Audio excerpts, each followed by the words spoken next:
దేవుడు ఎర్ర సముద్రం వద్ద ఆశ్చర్యకార్యము చేసెను. ఆయన సముద్రమును పాయలుగా చేసి వారిని అద్దరికి నడిపించెను. ఆయన నీటిని రాశిగా నిలిపెను. ప్రవహించే నీరు ఎలా రాశిగా నిలబడినది? అసలు ఎర్ర సముద్రం వద్ద ఏమి జరిగింది?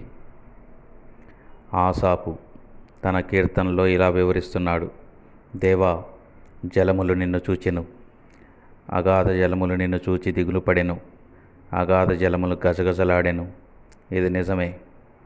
మోషే సముద్రం వైపు తన చేయిని చాపగా ఆ రాత్రంతయు బలమైన తూర్పు గాలి చేత సముద్రమును తొలగించి ఆయన ఆరిన నేలగా చేసెను.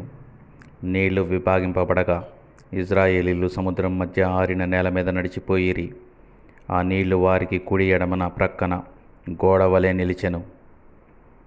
ఆ రోజు వీచిన తూర్పు గాలి, చల్లటి గాలి వల్ల